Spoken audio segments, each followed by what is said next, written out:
Solène Niederkorn vous propose FinScale, un éclairage sur l'innovation dans le monde de la finance, de la banque et de l'assurance.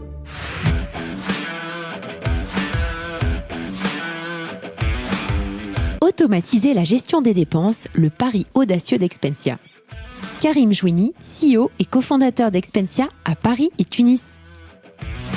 Au-delà de tout le marketing qu'il y a autour de l'IA, on en parlera tout à l'heure, l'IA en tant qu'algorithme de reconnaissance et de traitement, les coûts de calcul étaient en train de s'effondrer et on a vu qu'ils allaient croiser le coût humain. C'est-à-dire que dans les débuts d'Expensia, traiter une facture avec notre algorithme nous coûtait plus cher en électricité que d'envoyer la facture à Madagascar ou à Tunis ou autre pour la faire saisir par quelqu'un. Mais notre pari, c'était que ces coûts allaient s'effondrer. Et donc, c'est pour ça que ces solutions d'il y a 20-25 ans, en fait, elles se retrouvaient être des dinosaures si quelqu'un savait lancer la bonne solution. Donc, notre pari, c'était de lancer la bonne solution basée sur ce constat. Certes, nous parlons de dépenses, mais le focus de cet épisode est plutôt sur la construction des algorithmes qui permettent aux clients d'Expensia d'automatiser la gestion de leurs dépenses. Vous découvrirez la manière dont les algorithmes sont construits, les données récoltées, les tests organisés et les ressources humaines déployées pour leur mise en œuvre, ainsi que les erreurs fréquentes qui sont rencontrées au cours de ces déploiements. En prenant l'exemple d'une facturette néo-zélandaise, vous comprendrez que les normes et pratiques locales nécessitent d'être contextualisées et apprécierez la manière dont l'algorithme s'y prend pour apporter cette finesse de traitement. Expensia mise sur sa capacité à automatiser un maximum ses processus en interne pour la prise en charge de ses clients. Cela passe aussi par la mise en place d'un orchestrateur de données pour faciliter les intégrations de logiciels de gestion de paye ou de comptabilité. Présente dès le départ en France et en Tunisie, la Scale-up a de grandes ambitions et mise depuis le départ sur une stratégie d'emblée internationale. Karim prend un peu de temps pour nous présenter l'écosystème local à Tunis et les avantages concurrentiels évidents de ce pays. Bonne écoute à tous!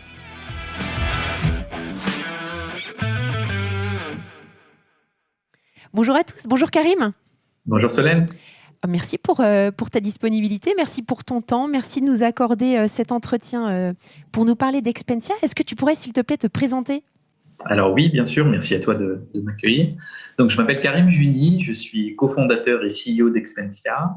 Alors, je suis franco-tunisien et j'ai eu un parcours assez original où d'abord, je suis fils de diplomate et mon papa nous a traînés derrière lui dans ses différents voyages. Donc, moi, j'ai grandi en Inde, au Nigeria, en Mauritanie et bien sûr en Tunisie également. Je suis tombé dans l'informatique très jeune. J'ai eu la chance d'avoir mon premier ordinateur avant d'avoir 5 ans. Et donc, j'ai un peu honte et aussi un peu fier. J'ai appris à taper avant d'apprendre à écrire, ce qui se voit pas mal quand les gens lisent les rares choses que j'écris de façon manuscrite. Et je suis tombé dans l'informatique en tant que business et en tant qu'entrepreneuriat également très jeune. La petite histoire, c'est que je faisais un job d'été où je travaillais dans un cybercafé. J'avais 15 ans et vraiment, j'étais convaincu que c'était absolument pas passionnant comme boulot et qu'il y avait une opportunité de l'automatiser. Et donc, c'est comme ça que je me suis lancé dans faire un logiciel de gestion de cybercafé qui a eu du succès à mon échelle de 15 ans d'époque. Et ça m'a convaincu à quel point l'informatique, c'est une opportunité d'automatisation et un sacré marché. Et donc, j'ai continué dans cette passion-là tout mon parcours. Donc, j'ai fait des études d'ingénieur, j'ai travaillé chez Microsoft pendant 7 ans et ensuite, j'ai quitté Microsoft pour monter Expensia. Et à travers ce parcours, j'ai eu la chance de croiser mon cofondateur plusieurs fois. Donc, je l'ai croisé dans nos études. On a fait des études à l'INSA de Toulouse, en tout cas la première partie. Et ensuite, le hasard a fait qu'on s'est recroisé chez Microsoft, où on était dans la même équipe cloud à Paris à l'époque. Et donc, cette amitié s'est doublée d'une capacité à travailler ensemble, d'une envie de travailler ensemble. Et donc, naturellement, quand on a eu envie de réentreprendre, on s'est retrouvés pour faire Expensia. Parfait. Donc, vous vous êtes rencontrés avec Jihad. Pourquoi vous êtes partis sur ce sujet du spend management ? Est-ce que c'était déjà le sujet initial du lancement d'Expensia ? À travers notre parcours chez Microsoft ou ailleurs, on a vu l'évolution de la techno qui allait permettre de disrupter pratiquement tous les outils de productivité qu'il y a en entreprise d'une façon qui ne pouvait pas l'être avant. Donc, c'est super excitant de le vivre de l'intérieur, de se rendre compte que les éléments de disruption, en fait, on en est expert. Et ces éléments-là, c'est le cloud, c'est la mobilité disponible partout, c'est l'intelligence artificielle, plus un certain nombre de sujets législatifs qui étaient en train d'avoir lieu en Europe. On s'est rendu compte que c'était le moment de se lancer et d'aller disrupter ces outils de productivité. Et celui qui nous cassait le plus les pieds, c'était la gestion de dépenses au sens large, que ce soit Jed, qui était indépendant, ou moi, qui était engineering manager chez Microsoft. C'est vraiment, désolé pour l'expression, mais c'est vraiment un foutoir de gérer tout ça. Et donc, la combinaison de la passion tech avec le timing et avec le problème qui nous fait souffrir, on a vu vraiment une autoroute pour créer Expensia et disrupter ce domaine. C'était en quelle année, ça ? Donc, la réflexion s'est faite sur 2013-2014. Ensuite, Expensia est sorti début 2015. Et il n'y avait pas déjà à l'époque d'autres solutions qui existaient sur le marché ? Ça se présentait comment à cette époque-là, le marché ? Alors si, bien sûr. Pour gérer les dépenses, il y avait des solutions depuis 20-25 ans. Mais justement, le timing faisait que le marché allait être remis à zéro. Parce que ces solutions-là sont nées et ont grandi dans un certain nombre de contraintes qui n'allaient plus exister. Ces contraintes, si on les résume en 3 principales qui nous ont motivés à lancer. Un, c'est le fait de pouvoir être sûr que tous les salariés ont un smartphone et qu'un smartphone d'entrée de gamme est déjà suffisamment bon pour prendre en photo des reçus, pour faire du traitement d'IA et pour faire vraiment de la mobilité de qualité. Oui. Ça, c'est le premier élément. Deuxième élément, les pays européens, qui est notre marché principal aujourd'hui, les pays européens commençaient à réfléchir à la dématérialisation. C'est-à-dire que les solutions existantes, elles ont beau avoir quelques formulaires dans lesquels je déclare mes dépenses. À la fin, je dois quand même collecter les petits papiers, les envoyer au siège, le siège de les archiver. Il y a tout un processus qui vient casser la digitalisation. Et donc, quand on a vu les pays européens commencer à réfléchir aux normes de dématérialisation, nous, on a été le premier sur le marché français et un des premiers sur les autres marchés à être archiveur à valeur probante, c'est-à-dire de respecter toutes les normes qu'il y a besoin de respecter. Ouais. Et le troisième point, c'est l'IA. Au-delà de tout le marketing qu'il y a autour de l'IA, on en parlera tout à l'heure, l'IA en tant qu'algorithme de reconnaissance et de traitement, les coûts de calcul étaient en train de s'effondrer et on a vu qu'ils allaient croiser le coût humain. C'est-à-dire que dans les débuts d'Expensia, traiter une facture avec notre algorithme nous coûtait plus cher en électricité que d'envoyer la facture à Madagascar ou à Tunis ou autre pour la faire saisir par quelqu'un. D'accord. Mais notre pari, c'était que ces coûts allaient s'effondrer. Et donc, c'est pour ça que ces solutions d'il y a 20-25 ans, en fait, elles se retrouvaient être des dinosaures si quelqu'un savait lancer la bonne solution. Et donc, notre pari, c'était de lancer la bonne solution basée sur ce constat. Ok, ça c'est très intéressant, tout ce que tu racontes. J'aimerais qu'on reparle tout à l'heure de l'intelligence artificielle, parce que je sais que c'est un sujet qui te passionne.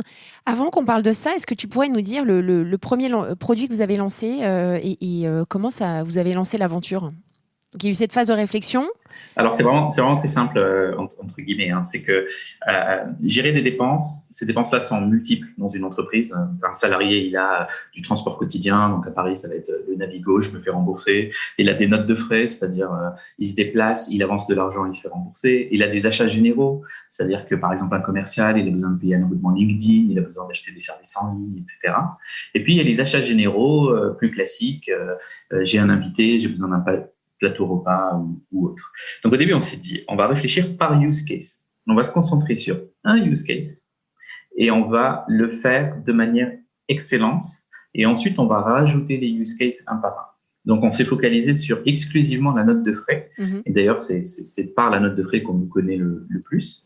Donc, ça, c'est le premier point. C'est se dire, on va résoudre qu'un seul use case, c'est la note de frais, je me déplace, je me fais rembourser. Deuxième étape, c'est de se dire, OK, en fait, dans notre vision, jusqu'où on veut aller. Et nous, notre vision, c'est de dire, je veux tout automatiser. Tout automatiser. C'est-à-dire que je veux que le salarié, quand il a besoin de dépenser, il doit savoir qu'il a le droit, il fait sa dépense, et quasiment tout le reste doit se faire sans intervention, ni du manager, parce que l'IA est capable de valider à la place du manager, ni le comptable, parce que nous, on va savoir mettre dans les bonnes cases avec le bon contexte. Et donc, pour ça, on est parti et on a cherché sur le marché à acheter une technologie de reconnaissance de documents. Parce que pour nous, c'est ça le nerf de la guerre, c'est que quel que soit comment tu payes, quel que soit comment tu traites, ce qui est important, c'est ce document qui a une valeur comptable, comment je le traite, comment je l'archive. Une solution d'OCR, c'est ça ? Exactement. Donc, on est allé sur le marché pour acheter une solution d'OCR et on s'est rendu compte, à notre plus grande surprise, qu'en réalité, il n'y avait aucune solution d'OCR suffisamment bonne sur ce sous-problème d'OCR qui est le traitement de facture ou de facturette. Et du coup, pour nous, sans une super solution d'OCR, notre vision d'automatisation n'a pas de sens. Parce que si je n'extrais pas tout de la facture et que je ne comprends pas tout dans la facture, je ne peux pas me permettre de l'auto-valider ou de savoir comment la comptabiliser, etc. Et donc, on a fait une pause et on s'est lancé dans construire cet algorithme d'OCR capable de faire ce que je viens d'expliquer. Et donc, une fois qu'on a construit ça, autour, il a fallu bien sûr construire le reste de l'entreprise et le reste des services. Alors, est-ce que tu pourrais nous expliquer comment on construit un algorithme ? J'avais traité ce sujet-là avec un invité l'année dernière, Kevin François, le CEO et le fondateur de Sagacify en Belgique. On avait abordé, je dirais, de façon plus générale l'intelligence artificielle. On avait eu vraiment un cours hyper didactique. Est-ce que toi, tu pourrais nous expliquer concrètement comment ça se construit, ce type d'algorithme ? Quelles règles on doit mettre en place ? Et puis, surtout, la partie test. Comment tu testes des algos ? Alors, c'est vraiment intéressant comme sujet, tu sais que ça me passionne. Je vais commencer par le test parce que il y a quelque chose dans l'IA que souvent on oublie. Tester, c'est plus dur que de créer dans l'IA. Parce que, quel que soit comment on va apprendre à l'IA à traiter, la nature, ce qu'on va trouver dans la nature, toute la variété de factures qu'il y a partout dans le monde est toujours largement supérieure à ce que l'ingénieur a pensé quand il a conçu. Donc, une des règles, c'est d'apprendre à tester. Donc, pour tester, il faut collecter le maximum de factures. Donc, nous, on va aller collecter des factures, on va faire des contrats avec des cabinets d'expertise comptable locaux dans des pays où on a besoin en quelque sorte, bootstrapper notre solution et être sûr que dans ce pays, il y a un niveau de qualité minimal garanti. Ensuite, on va construire toute la boucle d'apprentissage à partir de ce que fait le salarié. Parce que dans machine learning, il y a un mot-clé qui est learning, qui est très important. Et le learning, c'est-à-dire d'être capable d'apprendre d'un expert. Chez nous, notre expert, c'est le salarié et le comptable de l'entreprise. C'est-à-dire, très concrètement, notre salarié, il va au Japon, il prend en photo un ticket de métro à Tokyo, et notre algorithme lui dit c'est un restaurant. Supposons, première version, ça ne reconnaît pas.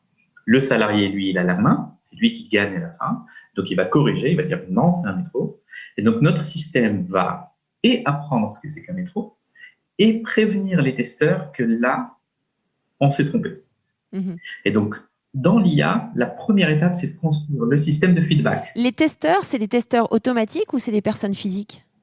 En fait, c'est des testeurs automatiques et des personnes physiques. C'est-à-dire que les testeurs automatiques, ce qu'ils vont faire, c'est continuellement comparer sur un jeu de test la nouvelle version de l'algorithme par rapport à l'ancienne. C'est-à-dire qu'on va avoir un jeu de test dans lequel il y a des centaines de milliers de factures, dans lequel on sait ce qu'on doit reconnaître et sur lequel on va exécuter cet algorithme au moins tous les jours pour vérifier s'il est en train de progresser ou de régresser sur chaque sous-cas, sur chaque sous-pays, etc.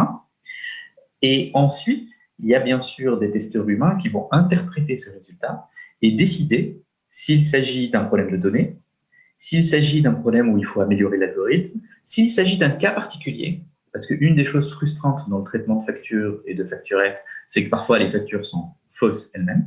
Il y a des erreurs. Il y a des erreurs dans les calculs de TVA, il y a des erreurs dans les imprimantes, il y a des erreurs dans le respect des normes dans ces pays-là. Moi, j'ai le souvenir d'être allé râler chez Microsoft Azure en tant que client de Microsoft Azure parce qu'ils envoient des factures en euros avec 3 chiffres après la virgule. Ce qui n'a pas de sens comptablement pour nos entreprises clientes. Et donc, notre algorithme se prenait les pattes à l'époque dans ces scénarios parce que c'est des scénarios qui n'ont pas de sens et qu'il n'a pas pu apprendre dans la nature parce que ça ne se répète pas. Ouais. Donc, pour revenir aux testeurs, c'est du test automatique, mais également vraiment de l'humain capable de discriminer entre c'est une question de data, donc il faut aller chercher de la data pour que le système s'améliore, ou c'est une question de technique et d'algorithmique, ou c'est une question d'expérience utilisateur, et on va y revenir. Et je pense que c'est une des forces que les personnes ne voient pas dans Expensia, c'est que l'algorithme est pragmatique, c'est-à-dire des fois, l'algorithme pense que c'est A, mais il va quand même dire B, parce qu'il est convaincu que dans le contexte, l'utilisateur voulait dire B. On pourra rentrer dans les détails. Il est intuitif. Non, c'est que le contexte de l'utilisateur est important. C'est pas juste un problème algorithmique, c'est vraiment un contexte. Et pour donner un exemple concret, si je montre une facturette de Nouvelle-Zélande et qu'on fait un test sur des personnes au hasard, des comptables français ou américains, ils vont tous classifier la facture comme étant américaine. Tous. Parce que les villes ont des noms de villes américaines, c'est des dollars, les montants ressemblent à des dollars US parce que c'est à peu près la même valeur de conversion, les codes postaux ressemblent à des codes postaux américains. Juste quelqu'un ne peut pas deviner que c'est en Nouvelle-Zélande. Nous, on peut, parce que je sais que ce salarié-là a un projet en Nouvelle-Zélande ou s'est déplacé. C'est ça que je veux dire par le contexte. Est très important dans le traitement. Dernière question sur ce sujet-là qui m'interpelle, c'est comment tu récupères ces sets de factures, en fait, pour avoir quelque chose de très exhaustif au niveau géographique, au niveau des langues, au niveau des use cases? Comment vous êtes parvenu à récolter ces datas? Alors, c'est un problème sans fin, malheureusement, parce que les normes de facture changent, les taux de TVA changent, les imprimantes changent, etc. Donc, il y a continuellement des nouveaux modèles à capturer. Mais on fait en 2 étapes. Pour se lancer dans un pays et ne pas avoir une version qui n'a pas du tout appris, on va faire des contrats avec des experts comptables ou des clients d'une certaine taille et on va aller collecter toutes leurs factures, on va les faire saisir chez nous en direct ou avec des sous-traitants pour construire ce jeu de données minimaliste qui permet d'être sûr que dans ce pays, on est bon. Et ensuite, on va aller de bon à excellent avec l'utilisation de nos clients qui, eux, voyagent sur place, se déplacent et connectent toutes ces factures. Donc, nous, on classifie nos pays tier 1, tier 2, tier 3. Donc, tier 1, c'est ceux sur lesquels on a mis des testeurs humains chez nous qui doivent s'assurer que la qualité est toujours maximale. Donc, ça, c'est les pays où on a une activité commerciale. Donc, la France, l'Espagne, l'Allemagne, l'Italie, etc. C'est-à-dire que nos commerciaux, quand ils sont face aux clients, il faut que ça soit toujours waouh. Ensuite, tier 2, c'est les pays où nos clients ont beaucoup de filiales ou se déplacent beaucoup. Donc, ça va être l'Afrique du Nord, ça va être le Canada, les États-Unis, etc. Donc, tier 2, il faut que mon client, quand il se déplace aux États-Unis, ça soit waouh pour lui. Mais je ne suis pas forcément dans une phase commerciale avec un client dans le siège aux États-Unis, parce qu'à ce moment-là, il faut que l'IA aille jusqu'à la compta. Et enfin, on a les tier 3, c'est les pays où les gens se déplacent, mais on n'a pas forcément des filiales de clients sur place. Ok, merci beaucoup. Alors, excuse-moi, parce qu'on a fait une énorme pause sur ces algorithmes, mais c'était un sujet que je voulais vraiment éclaircir avec toi. À partir du moment où vous avez pris ce temps-là pour déterminer votre algorithme de reconnaissance de facture, d'OCR, qu'est-ce que vous avez construit comme produit et comment est-ce qu'il a évolué, ce produit? Alors, autour de cette techno de reconnaissance, on a construit le produit des notes de frais, c'est-à-dire je me déplace et je me fais rembourser. Et donc ça, il a fallu construire tous les workflows de validation, il a fallu construire tous les types de dépenses réglementaires, c'est-à-dire j'ai des frais kilométriques, j'ai des per diem dans un pays donné, etc., en se focalisant sur le mid-market. Donc nous, ce qu'on appelle le mid-market en tant que marché, c'est les entreprises qui commencent à avoir besoin d'un expert comme nous, c'est-à-dire que ça va être rarement l'artisan qui pourrait suffire d'une solution généraliste ou d'un petit Excel, etc. Donc, nous, on va cibler des gens qui ont besoin d'un expert de gestion de dépenses et on va aller jusqu'à presque n'importe quelle taille de client, mais la limite, c'est un client prêt à acheter une solution du marché. Il y a encore, chez des grands comptes, une vision de je veux une solution custom, je veux une solution chez moi, je veux pas de cloud, etc., même si c'est en train de disparaître. Mais c'est ça le mid-market chez nous. Et donc, on s'est focalisé sur comment je réponds à ce mid-market-là, c'est quoi ses vrais besoins, sur un seul use case, qui est la note de frais. Et c'est ensuite à partir de là qu'on a enrichi le produit. Parfait. Alors, un autre point que j'aimerais creuser, alors on va à nouveau rentrer dans la technique, mais vous avez intégré pas mal de logiciels de gestion. Comment est-ce que ça se passe quand on intègre un logiciel de gestion? Quelles sont les contraintes qu'on rencontre? Parce que certains sont cloud-based et d'autres ne le sont pas. Ils sont mis à jour. Est-ce que tu pourrais nous expliquer concrètement comment ça se passe et comment en prenant peut-être 2 use cases, comment vous arrivez à les intégrer quand même assez facilement? Enfin, c'est l'impression que ça donne. Oui, alors, pour rien te cacher, au démarrage, on l'a vécu plus comme une corvée parce que comme beaucoup d'entrepreneurs et comme beaucoup de startups, on est focalisé sur notre problème, on a envie de faire la meilleure solution de gestion de dépenses possible. Et là, on se retrouve à devoir intégrer dans un écosystème qui est quand même très fragmenté. Il y a énormément de logiciels de gestion différents, de logiciels de paye différents, de process différents. Donc, au début, on l'a vécu comme une vraie corvée. Mais on s'est rendu compte que c'est une valeur. C'est-à-dire que le client, ce dernier kilomètre, il en a besoin. C'est-à-dire, quelle que soit la qualité de la solution, le dernier kilomètre, il en a besoin, surtout dans le mid-market, sinon il ne peut pas pouvoir l'utiliser. Donc, au début, on a été assez pragmatique. On a regardé par rapport à nos prospects et nos clients, quels sont les logiciels les plus fréquents. Et on a à chaque fois appliqué 3 règles. C'est soit la solution elle est cloud et ouverte, et à ce moment-là, c'est simple, on se connecte aux API de la solution et on fait une expérience sans couture pour le client. Soit la solution n'est pas cloud, c'est qu'il y a encore la majorité. Malheureusement, je peux citer des Sage, des CJ, des SAP, etc., où la solution n'est pas forcément cloud, voire pas du tout. À ce moment-là, on regarde autant comment faire des partenariats avec ces types de solutions pour être nativement dedans, c'est-à-dire faire que ça soit sans couture quand même pour le client, qu'on soit à l'intérieur du produit lui-même, même si c'est pas du cloud. Sinon, on a construit un orchestrateur de données, c'est-à-dire que on a construit un équivalent de Zapier, ou pour donner un nom qui est connu, même si le mode de fonctionnement est très différent. On a construit in-house un orchestrateur qui permet au Customer Success chez moi de faire circuler la donnée chez le client en contournant le fait que ces solutions ne sont pas cloud.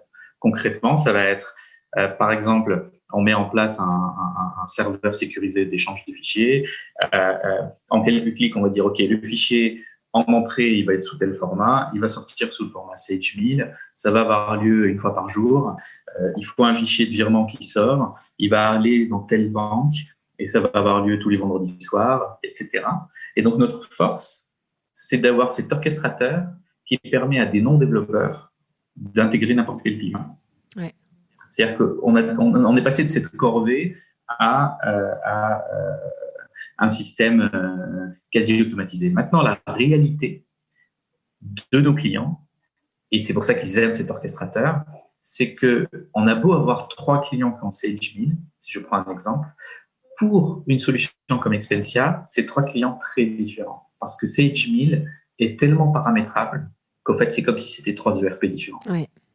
Et donc, c'est hyper complexe pour vous. C'est ça le nerf de la guerre. C'est clair, c'est parce qu'en termes d'automatisation pour vos équipes, il ne faut pas que ça tombe dans du projet. Enfin, il faut que ça reste aussi relativement standardisé pour vous, pour pouvoir croître, scaler rapidement. Exactement. En fait, ça, c'est ce qu'il faut faire pour pouvoir scaler. Mais malheureusement, le marché fait que ce n'est pas possible. Mm-hmm. Et donc, il a fallu trouver une solution qui est comment je scale tout en sachant que c'est forcément du projet. Et donc, le nerf de la guerre, c'est de faire que ce projet, ça soit 15 minutes plutôt que 3 semaines. Ouais, c'est clair. Et donc, du coup, on a une énorme partie de la R&D d'Expensia. Les gens seraient choqués de voir combien il y a de parts de R&D dédiées à ça, qui fait un orchestrateur très générique, capable de se connecter à plus de 100 logiciels différents, ou banques différentes, ou partenaires différents. Et ensuite, le chef de projet ou le Customer Success chez le client va en 15, 20, 30 minutes paramétrer tout ça. Ok, top. Écoute, merci, c'est hyper intéressant. Si on parle maintenant d'Expensia, est-ce que tu pourrais nous présenter la société? Et puis, ce qui m'intéresserait, c'est que tu nous expliquais pourquoi vous êtes tout de suite parti sur ce schéma franco-tunisien. J'ai ma petite idée, mais j'aimerais que tu nous en parles et que tu nous parles aussi de l'implantation dans ce pays. Très bien. Alors, Expensia, en quelques chiffres, on a 5000 clients, 5000 entreprises qui sont de tailles très diverses parce qu'on vend vraiment en self-service aux aux TPE-PME, on vend avec l'accompagnement aux ETI et on vend avec parfois une petite part de custom à des très grands comptes. Donc, on a des clients qui vont aller de 1 salarié à 100 000. Donc, au total, on est à peu près sur un demi-million d'utilisateurs aujourd'hui qui font leurs frais dessus. On commercialise dans 9 pays européens. Donc, ça, c'est les pays où on va signer des entreprises où le siège social est dans un de ces 9 pays d'Europe de l'Ouest. Par contre, la solution est utilisée dans à peu près 100 pays parce que quand on signe un client, je peux citer Sephora, je peux citer Natixis, je peux citer Sodebo, etc. Quand on signe un client, on va aller l'équiper dans toutes ses filiales et donc on va aller gérer la comptabilité coréenne ou tunisienne ou autre. Donc ça, c'est quelques chiffres sur l'entreprise et on est aujourd'hui 150 collaborateurs avec environ 90 à Tunis et une soixantaine en Europe, entre Allemagne, France et Espagne. Et comme tu as noté, on s'est lancé tout de suite d'en faire une entreprise franco-tunisienne et je dirais qu'il y a une part très pragmatique et une part très romantique. La part très romantique, c'est que Jihad et moi, on est franco-tunisiens. On n'a pas tant que ça vécu en Tunisie parce que voilà, moi j'ai grandi en Inde, au Nigeria, j'ai fait des études en France, au Canada, etc. Et donc on avait envie de redécouvrir ce pays et de faire quelque chose de plus grand que soi. C'est-à-dire que dès le début, on avait une ambition presque exagérée de dire on va tirer cet écosystème. C'est-à-dire que on a vu les écosystèmes européens et américains, il y a un énorme potentiel en Tunisie. On sera et on est une fintech française, mais on a envie de tirer cet écosystème avec nous. Et en fait, c'est tout bête, mais je trouve que dans l'entrepreneuriat, le business seul, créer de la croissance seul ou créer de l'argent seul, n'est pas suffisant pour faire 75 heures par semaine. Des fois, il faut une vision ou une volonté qui va au-delà. Et donc, nous, une de nos motivations, c'est de tirer cet écosystème et prouver qu'on peut faire du co-développement entre la Tunisie et la France. Ensuite, il y a une part beaucoup plus pragmatique. C'est la Tunisie produit pas mal de talents. Il y a une compétition sur les talents qui est moins forte qu'à Paris. C'est-à-dire qu'à Paris, quand je suis une start-up, je suis en compétition contre Microsoft, Facebook, Google, Criteo, etc. En Tunisie, j'ai moins de cette compétition. Donc, on recrute le top 1% et à des coûts qui sont incomparables aux coûts en Europe. Donc, au moment où tu bootstrap ta startup, tu crames beaucoup moins d'argent, tu vas beaucoup plus vite et tu crées beaucoup plus de valeur à faire ce type d'optimisation. Merci d'avoir expliqué tout ça.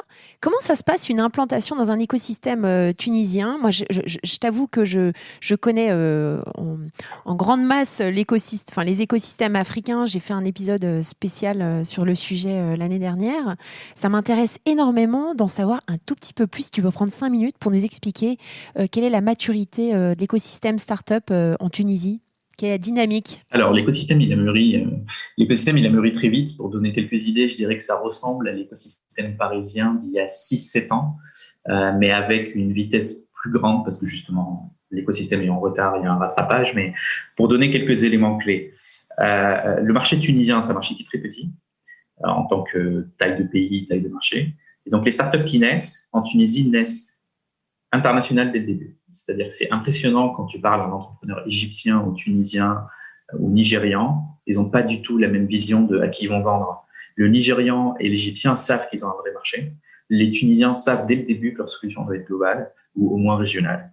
Donc ça crée des startups avec des entrepreneurs très ambitieux et franchement parfois très attachants. Moi, je fais un peu d'accompagnement et c'est un vrai plaisir. Ensuite, c'est un marché où le VC commence à vraiment exploser. C'est-à-dire, encore une fois, ça me rappelle la France il y a 6-7 ans, c'est-à-dire qu'il y a des fonds de fonds qui se créent. Ces fonds de fonds sont financés soit par l'État tunisien, soit par la Banque européenne d'investissement, soit par BPI France, soit par un certain nombre d'acteurs qui voient qu'il y a de la croissance à faire et de la valeur à créer. Donc, ces acteurs-là créent des fonds de fonds et commencent à naître les premiers fonds d'entrepreneurs, c'est-à-dire des entrepreneurs qui ont réussi dans la première génération de cet écosystème, sont en train de créer des fonds avec l'argent qu'ils ont fait, plus l'argent des fonds de fonds. Donc, ça me rappelle des Isaïe, ça me rappelle ces types de fonds qui sont vraiment des fonds d'entrepreneurs nés des premiers succès de la tech française à l'échelle globale. Et donc, je suis vraiment convaincu que c'est ces fonds-là, créés par des entrepreneurs, merci à tous pour votre qui vont faire la écoute. différence. Maintenant, ça reste globalement un petit pays, donc l'écosystème tunisien ne sera jamais l'écosystème londonien ou parisien ou autre, mais il y a vraiment une attractivité forte. Et donc, moi, je suis convaincu que la France a une carte à jouer sur avoir autour de l'écosystème parisien des écosystèmes satellites avec cette logique de French Tech dans les différents pays. Et ces écosystèmes satellites font que l'écosystème parisien devient soudainement beaucoup plus grand et beaucoup plus international. Et donc, c'est ça l'état de l'écosystème tunisien là. C'est en train de devenir un écosystème satellite de l'écosystème parisien. Donc, je dirais que ça ressemble à Lyon ou à Marseille. Et c'est vraiment passionnant de le voir naître. Super, merci beaucoup. Alors, on n'a pas abordé l'offre en détail. Tu nous as parlé donc dans les grandes lignes de vos outils, mais j'aimerais juste que tu nous en dises plus, puisque vous avez aussi des logiques de compta automatisées ou de paiement augmenté, et puis de business intelligence. Est-ce que tu pourrais nous expliquer peut-être plus en détail l'offre B2B ? Bien sûr. Alors, à travers toutes ces années, moi, je t'ai parlé uniquement du démarrage de la note de frais. Aujourd'hui, Expensia, c'est une plateforme unifiée de gestion de dépenses. Donc, concrètement, on arrive dans une entreprise, on se connecte à la base RH, à la compta, à la paye. Ça fait qu'on connaît tous les salariés, les projets sur lesquels ils travaillent, qui manage qui, etc. Donc, on a une photo de l'entreprise. Et à partir de cette photo de l'entreprise, on va déployer une application mobile et une application web chez le salarié qui lui permet de gérer tous ces scénarios de dépenses dans Expensia. Concrètement, il se déplace, il fait ses notes de frais, il se fait rembourser, et il a besoin de payer en ligne. On lui fournit des cartes Expensia, qu'elles soient des cartes physiques ou des cartes virtuelles qui lui permettent de payer avec l'argent de l'entreprise. Qu'il soit manager, il ne veut pas perdre du temps à valider, et il ne veut voir que les dépenses qui sortent des clous. On a tout ce module de validation automatique qui vient l'assister. Ce manager-là, il lui permet vraiment de ne traiter que ce qui sort des clous et ce qui nécessite qu'un manager intervienne. Ensuite, pour la finance et la compta, on va venir codifier les différentes écritures comme eux le souhaitent de manière automatisée. Pour te donner une idée, on a des clients, je peux citer le Crédit Agricole, qui traitent les dépenses et remboursent éventuellement, si c'est des dépenses à rembourser, tous les soirs. C'est-à-dire qu'on les a passés d'un process qui prend 45 jours à un process où je suis salarié, je dépense à 17 heures, je suis remboursé à 19 heures. On a ensuite… Ça fait rêver, hein. Oui, et du coup, c'est même plus rapide que le temps que le salarié soit débité de sa carte. C'est Lucky Luke. Quand il dépense. Et enfin, on a tout le côté business intelligence dans la vision, c'est d'être le copilote du directeur financier. C'est-à-dire, le fantasme du directeur financier, comme beaucoup d'entre nous, c'est de plus rien faire. C'est que ça passe à sa place. C'est-à-dire de ne plus se concentrer que sur ce qui sort des clous, encore une fois. Et donc, la logique de ce module de business intelligence, c'est visualiser, alerter, projeter, c'est-à-dire comprendre où je suis en train d'aller, simuler même. C'est-à-dire que des fois, dans les entreprises, ils veulent changer la politique de dépenses, dire qu'est-ce que les salariés ont le droit de faire ou pas faire. Et en fait, ce qui leur manque des fois, c'est de pouvoir simuler une nouvelle politique et voir comment ça va impacter les salariés, qui sera enquiquiné, qui sera pas. Donc ça, on le met aussi dans le module de business intelligence. Et enfin, on est archiveur à valeur probante dans plus de 20 pays, ce qui fait que nos clients peuvent oublier le fait qu'ils aient besoin de stocker quoi que ce soit, parce qu'en cas de contrôle, dans toutes leurs filiales où on est archiveur, Expensia sera opposable à l'URSSAF locale ou au fisc.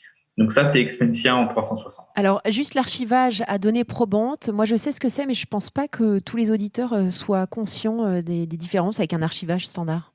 Tu peux nous Alors, c'est très simple. Il y a des règles que définissent les impôts locaux dans les différents pays qui disent quelle norme doit suivre un stockage et un archivage pour être opposable au fisc. Et cette norme, en une phrase, ça se résume à comment prouver que ça n'a pas été falsifié. Comment prouver qu'au moment où il y a un contrôle, l'entreprise n'a pas créé une facture, n'a pas manipulé une facture, etc. Donc, dit comme ça, c'est très simple. En réalité, chaque pays a mis des normes plus ou moins contraignantes. Et donc, nous, on a investi à respecter ces normes-là. Et d'ailleurs, nos clients ont régulièrement des contrôles URSSAF ou fiscaux dans les différents pays et ça se passe très bien parce que le stockage d'Expensia est opposable. Parfait, merci. Alors, un dernier point sur les actionnaires, parce que tu parlais d'Isaïe tout à l'heure. Isaïe est parmi vos tout premiers actionnaires. Depuis, vous avez eu aussi Save Ventures et Silicon Badia, qui est un fonds jordanien, si je suis correcte. C'est ça, non ? Oui, techniquement, c'est un fonds américain, Ouais. mais qui a été créé par des Jordaniens et qui s'est focalisé sur une niche qui est en fait Expensia leur niche. C'est tout simplement, ils se focalisent sur les startups du sud de la Méditerranée, de Jordanie, de Liban, etc., qui sont exclusivement dédiés vers des marchés occidentaux. C'est-à-dire qu'on a beaucoup d'investisseurs qui investissent dans des startups africaines, par exemple, qui résolvent des problèmes africains. Oui. Donc ça, c'est très connu, on en connaît beaucoup. Et en réalité, des startups africaines ou moyen-orientales qui résolvent des problèmes globaux, c'est peu médiatisé, c'est peu connu. On pense surtout aux startups africaines qui résolvent des problèmes africains. Et donc, Silicon Badia, ils ont vu que sur ce secteur-là, les multiples sont plus élevés. C'est-à-dire qu'ils peuvent arriver sur des startups au potentiel global, sur des valos plus intéressantes que s'ils investissaient à Londres, et faire une plus-value gigantesque. Donc, du coup, ça fait un bout de temps qu'ils veulent investir chez Expensia parce que ça correspond à leur vision. Et on a également Maïf Avenir, Ah oui, aussi. Oui. qui a participé à la série B.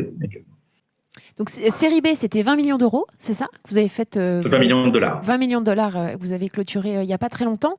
Qu'est-ce qu'elle a comme objectif, cette nouvelle levée de fonds, et qu'est-ce qu'elle va vous permettre de faire ?